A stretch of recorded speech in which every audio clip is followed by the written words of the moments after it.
All right, let's jump right in. Imagine putting an entire regional economy inside a pressure cooker for just 20 hours. Well, that's exactly what we're looking at today in LA South Bay. A super high-stakes environment where these huge global forces in tiny local fights are crashing into each other in real time. And that 20-hour window, it just slammed shut at 8:30 this morning. In that short period, some major economic shifts hit the region, and we're here to unpack what that actually means on the ground, right now. So what's the first big shock to the system? It's this number, 10%.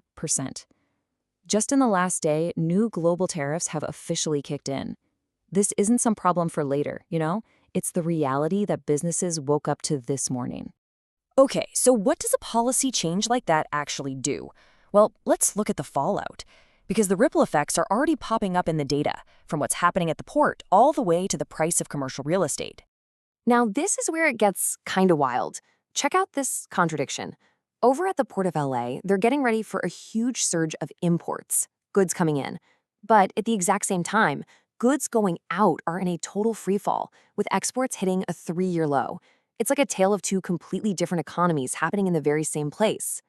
And if you want to see just how bad that export slump is, wow, look at this. We're not talking about a little dip here. This is an 80% drop year over year in just soybean shipments to China. That is a massive, massive blow for a huge American export, and it sends shivers down the entire local supply chain. And those shockwaves, they don't just stop at the port. A brand new report from the Altus Group just pointed out that Los Angeles is a huge national outlier right now. See, in 9 of the 10 biggest U.S. cities, commercial real estate prices are going up. But here in LA, they're falling. Across the board, the pressure is absolutely everywhere. So all of this leads to the most important question, right? When you've got these giant external economic forces just squeezing a region, how on earth does a local business, an actual person on the ground, even survive, let alone find a way to win? To see how this all plays out, we're going to zoom all the way in to a specific micro battle that's happening right now in the South Bay. In this super competitive environment, people are actually starting to call it the studio wars. So for any business owner who needs to make video content, the whole situation feels kind of broken.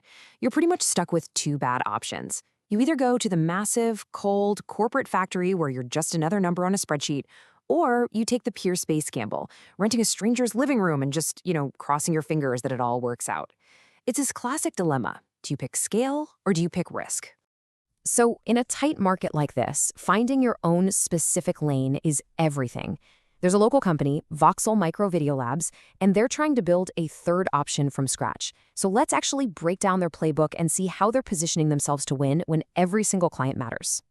First up, they're going right after the giants. Like Manhattan Beach Studios, when budgets get tight, a giant impersonal campus can feel like a waste of money. So Voxel's move is to just flip the script entirely. They're not selling you a massive soundstage. They're offering a focused business asset, something that's agile, affordable, and built specifically to get a return on investment for a business owner, not some Hollywood movie studio. Okay, next, they're drawing a really clear line between themselves and co-working spaces like Uniclub. No, those places are awesome for networking, but look, when a client's time is literally money, you can't risk some random interruption from a podcast room that's just an afterthought. So the key here is zero noisebleed, zero interruptions. Voxel's big advantage is a guaranteed professional space you can bring a serious client to without having to worry.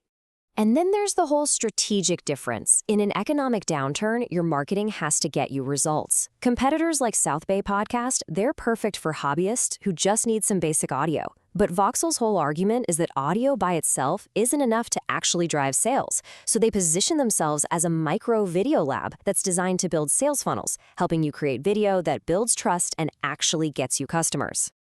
And this is where their strategy gets really, really interesting. Voxel was co-founded by a licensed psychotherapist, and they lean into that hard. They flat out say their secret weapon is empathy. It's about understanding the anxiety people get on camera and creating a space that's designed to coach them through it, not just hit the record button. So how do these two stories, the huge global tariffs and this tiny local studio, how do they connect?